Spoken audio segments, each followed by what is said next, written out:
About 2 hours after ascending and descending, we finally got a glimpse of the horrific sights.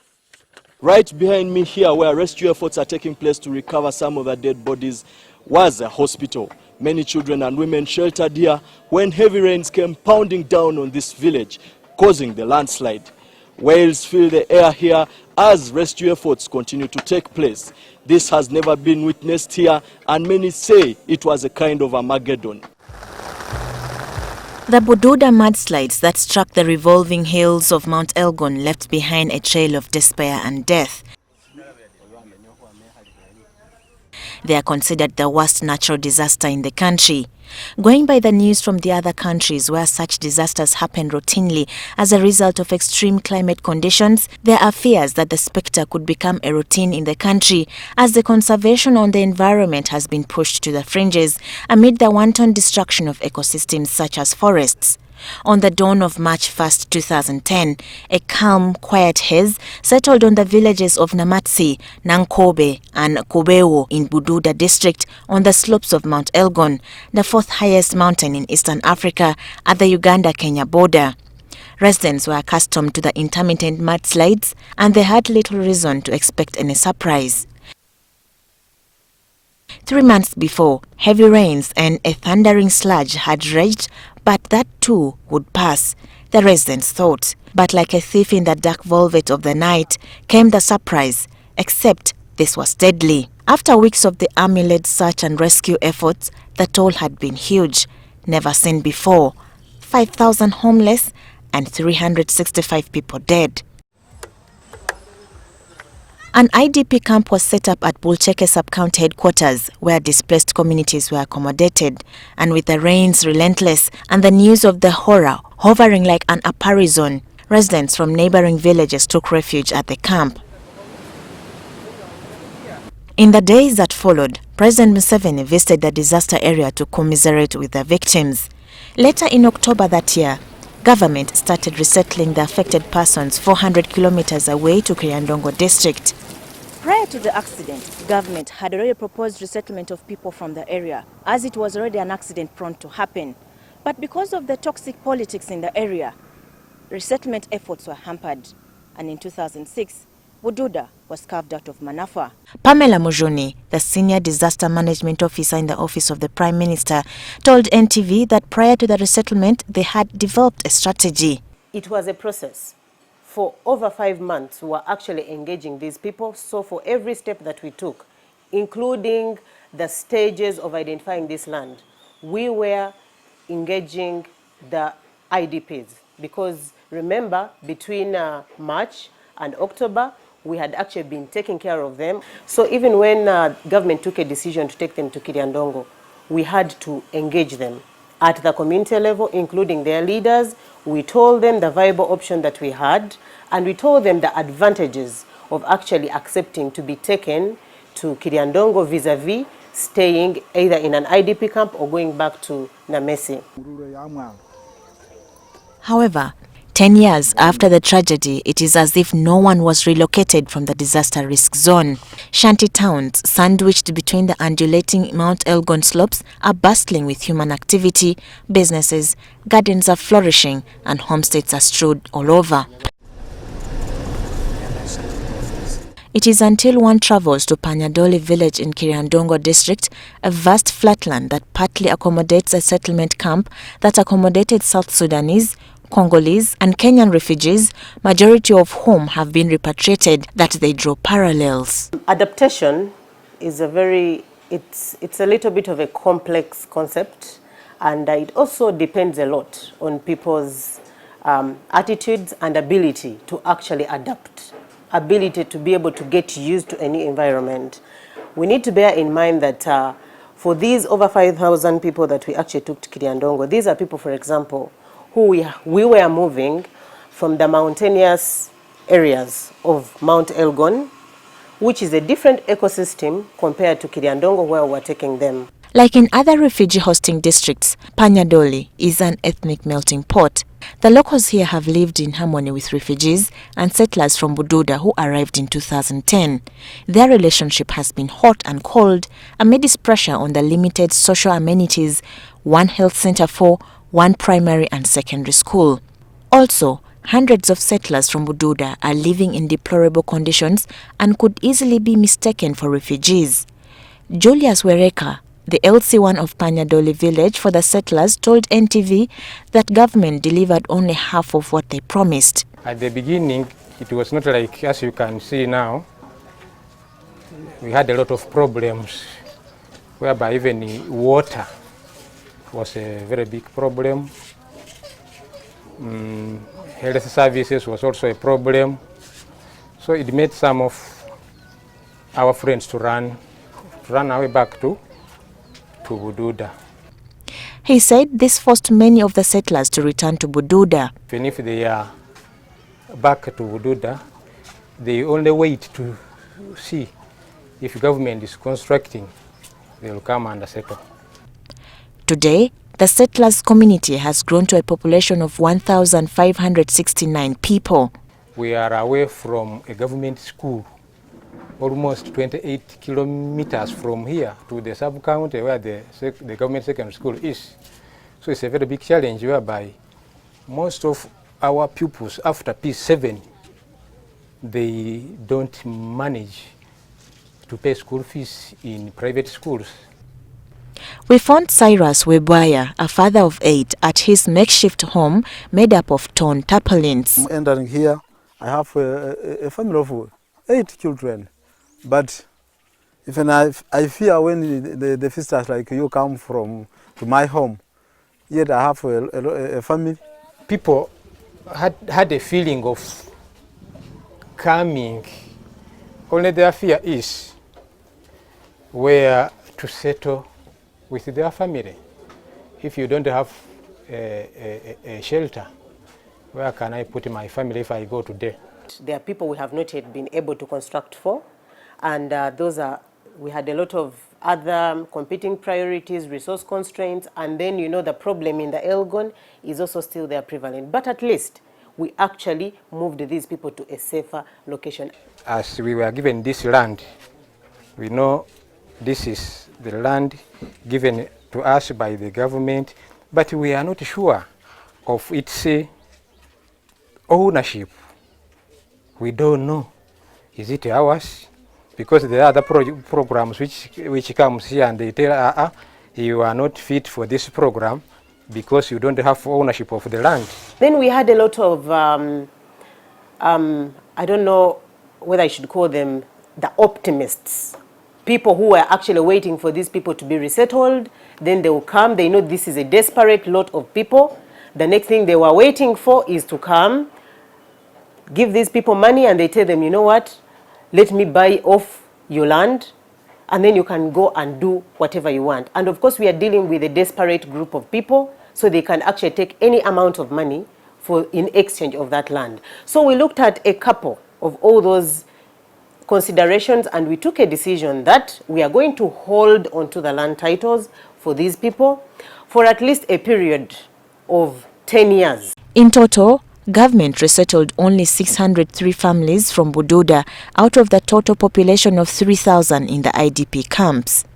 Of course, people had all sorts of sentiments. Others were about, the culture connotations. Others had personal reasons, the sentiments, reasons like our great-grandfathers, our ancestors are all here, so we cannot go to Kiriandongo. Of course, others were like, Kiriandongo, it's too hot. They had all sorts of perceptions about Kiriandongo. Being part of the cattle corridor, Kiriandongo is also prone to extreme climatic variations, especially floods and droughts. As a result, some settlers opted to return to a rather chilly disaster zone back in the mountains. There are many perils that lie in the path of trekking across several hills in the Mt Elgon range from an assignment, especially during the rainy season as it is. Accompanying gusty winds sway the trees to weak standing, the soils loosened, detaching huge rocks, some half the size of a hat. It is always as if another accident is waiting to happen.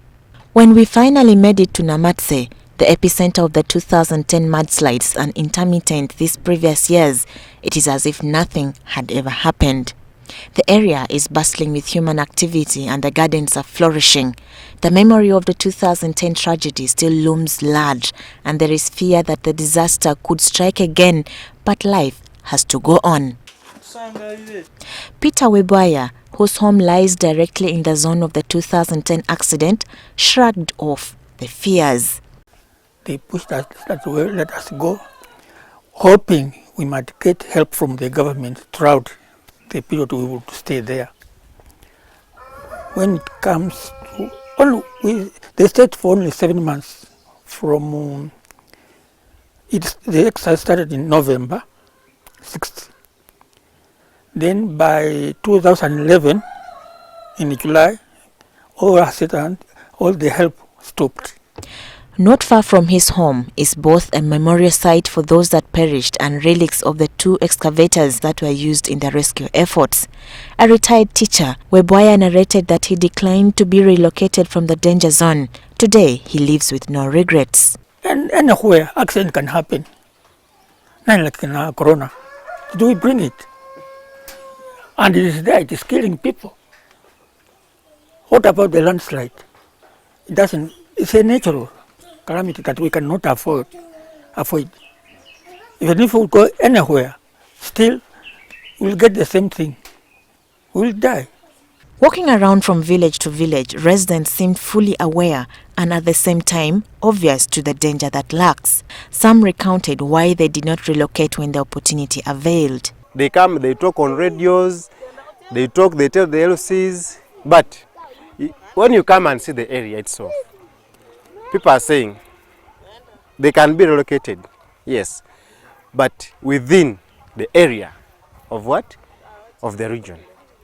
Why? Because they are used of cultivating their what?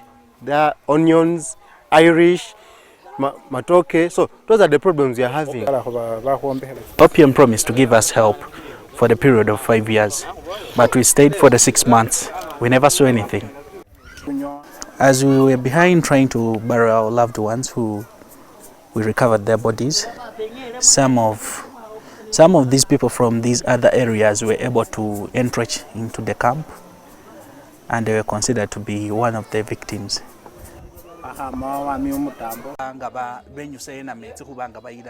There was a lot of money that was being used by those who were able to pay in order to access the cards to be put on the list for those who were to be taken to Kiriandongo. We tried our best to see that we get onto that list, but we failed. The District LC5 chairperson, Wilson Watira, however, discounted the claims, saying many affected persons did not want to leave their cradleland. The issue of saying many of them came back, I don't agree with it, though there are some who came back.